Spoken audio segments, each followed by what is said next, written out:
विद्युत परिपथ तथा विद्युत अवयवों के प्रतीक भाग 1।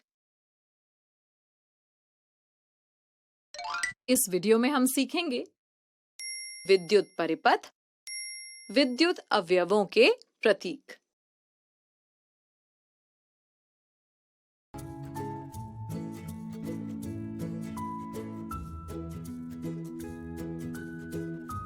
खोजी, ये जल क्यों नहीं रही? तुमने दोनों सेल डाले हैं ना? हाँ सवाली, लेकिन फिर भी ये नहीं जल रही। सिर्फ एक सेल डालकर देखो, क्या पता तब जल जाए। अरे बच्चों, आज कौन सी खोज शुरू कर दी तुम सबने मिलकर? क्या कर रहे हो इस टॉर्च के साथ? दीदी, हमें विज्ञान के एक प्रयोग के लिए इस टॉर्च की आवश्यकता है, लेकिन ये जल ही नहीं रही। हमने इसमें 2 सेल डाले हैं पर ये नहीं जली। क्या ये सिर्फ एक सेल से जलने वाली टॉर्च है? अरे नहीं सवाली, मुझे लगता है कि तुमने बैटरी को सही ढंग से इसमें व्यवस्थित नहीं किया होगा और इसीलिए ये नहीं जली। बैटरी? लेकिन हमने तो इसमें बैटरी डाली नहीं है दीदी। वो भी इसमें डालनी है क्या? अरे नहीं खोजी, जो सेल तुमने इसमें डाले हैं ना, वही बैटरी का काम करते हैं। कुछ समझ नहीं आ रहा है संपर्क दीदी। अरे मेरे प्यारे बाल वैज्ञानिकों, आओ आज मैं तुम सबको विद्युत अवयवों और उनके प्रतीकों के बारे में बताती हूँ, ताकि तुम्हें अपने सारे सवालों के जवाब मिल सकें। हाँ दीदी, जल्दी बताइए। अच्छा, सबसे पहले मुझे ये बताओ कि ये क्या है? ये तो एक विद्युत परिपथ है दीदी। शाबाश। अच्छा, यदि मैं आपको इसे बनाने के लिए कहूँ तो क्या आप इसे बना पाओगे? हाँ दीदी, आपने पिछली कक्षा में हमें सिखाया था कि इसे कैसे बनाना है। परिपथ बनाते समय किन किन विशेष बातों का ध्यान रखा जाता है? सबसे पहले तो प्रत्येक वस्तु अपनी सही जगह पर लगी होनी चाहिए। बल्ब और सेल के टर्मिनल संयोजक तारों द्वारा सही ढंग से जुड़े होने चाहिए।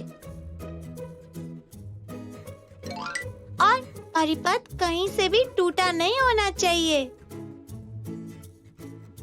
शाबाश बच्चों। अच्छा, क्या तुम सब इस परिपथ का आरेख चित्र अपनी नोटबुक में बना सकते हो? दीदी, इस परिपथ का चित्र बनाना तो कठिन है। हम सेल, बल्ब और स्विच आदि का सही चित्र बना ही नहीं पाएंगे। हाँ दीदी, आप तो पहचान ही नहीं पाओगे कि हमने बनाया क्या है। अरे, इसका भी एक समाधान है मेरे पास बच्चों, जिससे कि तुम इस परिपथ के आरेख चित्र को आसानी से निरूपित कर पाओगे। सच्ची दीदी? पर कैसे? बच्चों, विद्युत परिपथ बनाने के लिए सेल, बल्ब, तार और स्विच आदि जिन विद्युत अवयवों का प्रयोग किया गया है, उनका निरूपण करते समय हम उन्हें कुछ प्रतीकों की मदद से दर्शा सकते हैं। इन सभी प्रतीकों को बनाना तुम सबके लिए आसान होगा। कौन कौन से प्रतीक दीदी? इस चार्ट को ध्यान से देखो बच्चों। इसमें प्रत्येक विद्युत अवयव के चित्र के सामने उसका प्रतीक दर्शाया गया है। हम एक एक करके सब के बारे में समझते हैं। आज हम विद्युत सेल और बैटरी के बारे में जानेंगे। देखो, सबसे पहले है विद्युत सेल का चित्र और उसके सामने ये रहा इसका प्रतीक। इसमें एक लंबी रेखा और उसी के समानांतर एक छोटी लेकिन मोटी रेखा बनी हुई है ना? हाँ दीदी, इन रेखाओं का कुछ मतलब है क्या दीदी? हाँ सवाली। अच्छा, मुझे ये बताओ कि एक सेल में कितने टर्मिनल होते हैं? 2 टर्मिनल होते हैं दीदी, एक धनात्मक और एक ऋणात्मक। बिल्कुल ठीक। सेल के प्रतीक में बनी ये दोनों रेखाएं उन्हीं दोनों टर्मिनलों को दर्शाती हैं।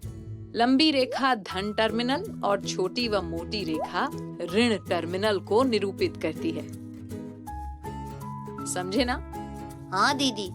अच्छा, अब देखो, ये है बैटरी को निरूपित करने वाला प्रतीक। बैटरी? लेकिन यहाँ दिख रहे चित्र में तो सेल दिखाए गए हैं दीदी।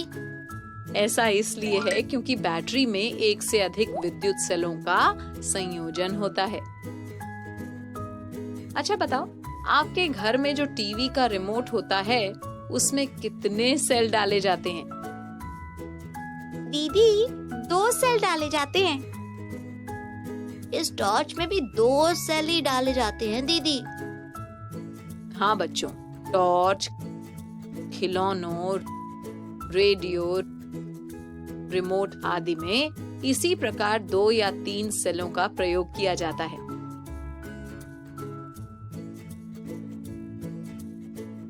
तो बच्चों, इस प्रकार लगाए गए 2 या 2 से अधिक सेलों के संयोजन यानी मिलने से बनी व्यवस्था को ही बैटरी कहा जाता है। अच्छा, तो इसीलिए आपने कहा था कि हमने टॉर्च में बैटरी को सही तरीके से व्यवस्थित नहीं किया है ना? बिल्कुल सही सवाली।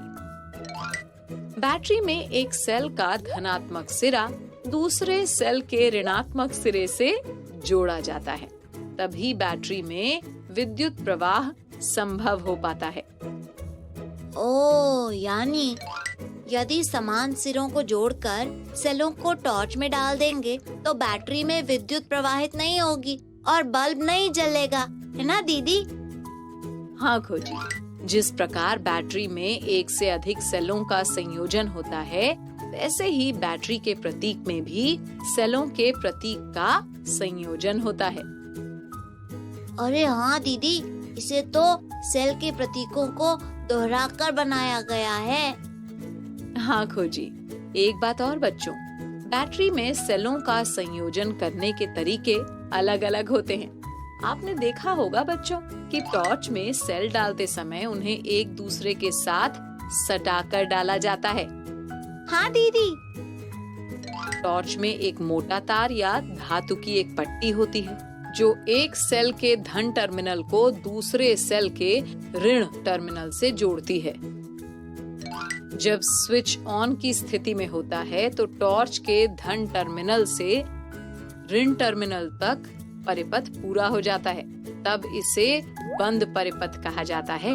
इस तरह सारे परिपथ में विद्युत धारा प्रवाहित हो पाती है। स्विच ऑफ होने पर विद्युत धारा प्रवाहित नहीं होती ना दीदी? हाँ सवाली, इस स्थिति में परिपथ को खुला परिपथ कहा जाता है। इसमें विद्युत धारा प्रवाहित नहीं होती। और एक जरूरी बात बच्चों, टॉर्च में सेलों को सही ढंग से लगाने के लिए उसमें प्लस और माइनस के चिन्ह भी बने होते हैं, ताकि ये आसानी से पता चल सके कि सेल के धन और ऋण टर्मिनल किस ओर लगाकर सेलों को संयोजित करना है। लेकिन दीदी, रिमोट में तो सेल एक दूसरे के साथ टकराकर नहीं लगाए जाते, तो फिर वो कैसे काम करते हैं? खोजी, रिमोट में एक सेल होल्डर लगा होता है। ये इस प्रकार व्यवस्थित होता है कि एक सेल का धन टर्मिनल दूसरे सेल के ऋण टर्मिनल के साथ संयोजित हो। लेकिन इसके लिए हमें ये ध्यान रखना पड़ता है कि सेल सही तरीके से लगाए गए हों। 2 या 2 से अधिक सेलों का संयोजन करने के लिए इस प्रकार के होल्डरों का प्रयोग किया जाता है। अच्छा, तो ऐसे काम करती है बैटरी। दीदी, मेरे चाचा जी एक दिन अपने ट्रैक्टर के लिए नई बैटरी लेकर आए थे। वो तो बहुत बड़ी थी, तो उसमें तो बहुत सारे सेल एक साथ लगाए गए होंगे ना?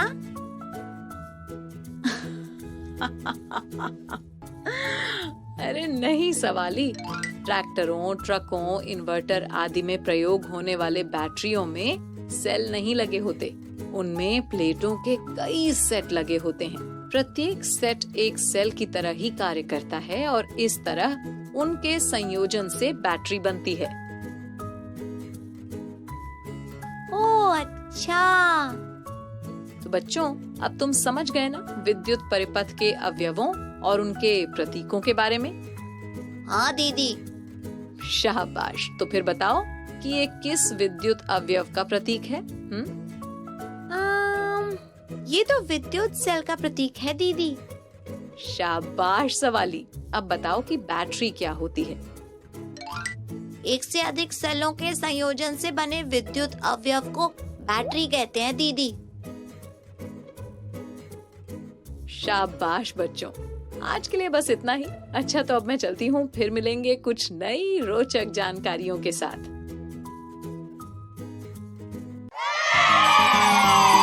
ओके बच्चों, बाय बाय बाय। बच्चों अब मैं जाती हूँ, कल फिर मिलने आती हूँ। इंग्लिश में अब होंगी बातें, मैथ सीखेंगे हंसते गाते। पहेली, किस्से और कहानी सुनना अब तो मेरी जुबानी। बात पड़ी है सीधी सीधी, मैं हूँ आपकी संपर्क दीदी। आपको ये वीडियो देखकर मजा आया ना?